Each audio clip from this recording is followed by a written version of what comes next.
Hello everyone, Rodney Dangerfield Cousin coming to you live via webcam from my parody entertainment show. And George Zimmerman, the 911 call where Trayvon Martin was killed by George Zimmerman. The 911 call is making my show tonight. They're both on my show. I've got a great show for you, and I'm going to tell you everything that I know of that was said in the 911 call. And before I do, I want to tell you a little bit about this story. George Zimmerman, I believe, is being railroaded by the white devil, and you're going to hear the full show and my defense for George Zimmerman. He needs a great attorney like F. Lee Bailey, but of course I don't think he has the money to hire F. Lee Bailey. But my personal belief, I believe he is as innocent as they come.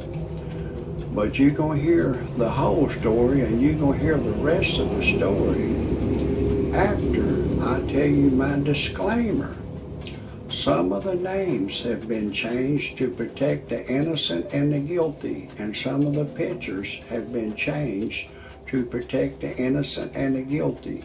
And everything in my parody entertainment show is a parody. It's all make-believe, it's all science fiction. Don't try anything I say at home. If you do, check with your attorney first. And don't take anything I say seriously. And my whole entertainment show is for entertainment purposes only. And everything I say cannot be verified. If for some reason you disagree with my disclaimer, right now is the time to get your happy ass off my channel. I don't want you to hear a thing I gotta say. Now this George Zimmerman, I believe he needs a real good lawyer. I believe they're fixing to hang him. I really believe he's innocent. And I want to send a message to George Zimmerman. If anybody knows him, I'll tell him some stuff I can't say over the air. But if anybody knows him and he wants to contact me, he can contact me by my email address. It's goody1abc@gmail.com. That's GOODY1abc@gmail.com. Now, I'm going to tell George Zimmerman directly what he needs to do. Number one, he needs to run an ad in the paper. If he's got any money, run an ad in the paper that says, please, if Trayvon Martin has attacked anybody, and said racial slurs to him, or if anybody knows Trayvon Martin and knows that he was doing something illegal, smoking weed, selling gold Rolexes, fencing stolen merchandise, fighting, stealing, breaking in places, if they know something, they need to contact George Zimmerman. You interrogate them. Then take them to your attorney's office and let him interrogate them and get a deposition of what they have to say that Trayvon Martin was doing.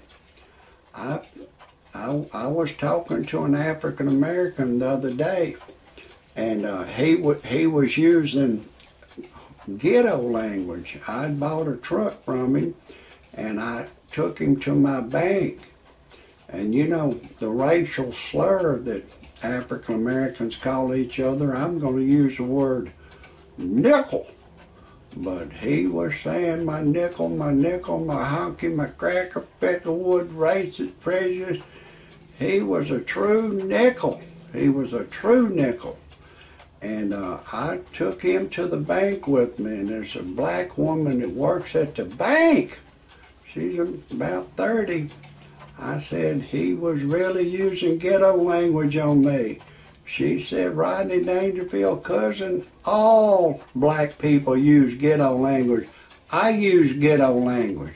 She was saying she used ghetto language. So I've talked to a white girl that said all young blacks, they use ghetto language. They go, what I mean by ghetto language is the racial slur they call each other. They go, my nickel, my nickel, my nickel, honky, cracker, peckerwood.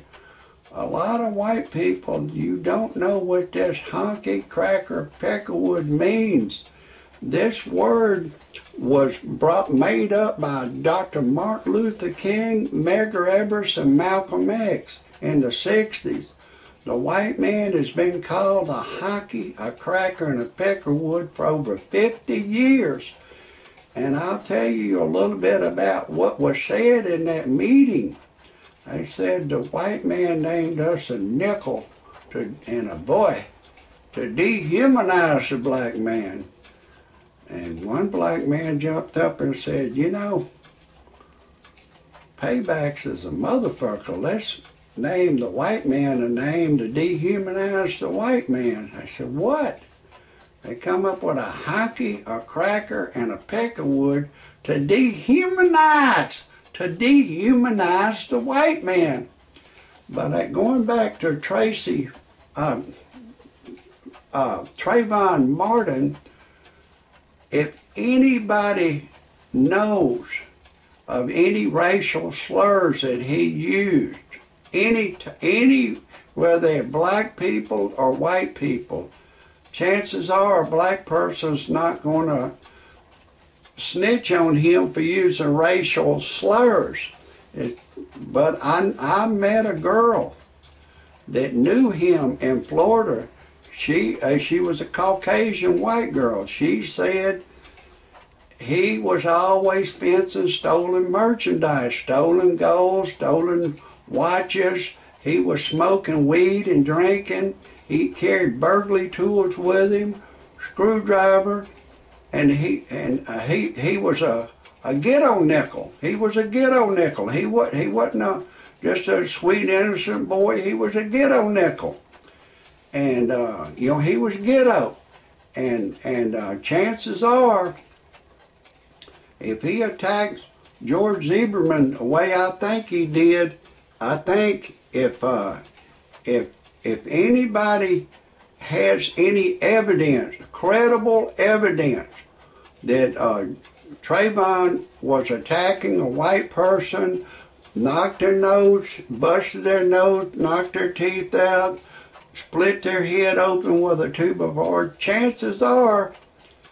he did all that stuff. And this George Zimmerman said on the tape that he's coming towards me. I think he was coming towards me, and George Zimmerman, your attorney needs to interrogate Trayvon's so-called girlfriend and get her to write out a statement, tell me everything that Trayvon said to you. Of course, chances are she's not going to tell the truth. You know, she's not going to tell the truth. She's going to cover up.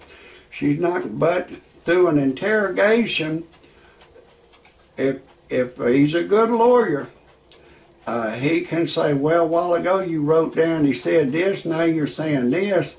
And, you know, they can put a charge on her for, you know, lying under oath. And chances are she's absolutely not going to tell the truth.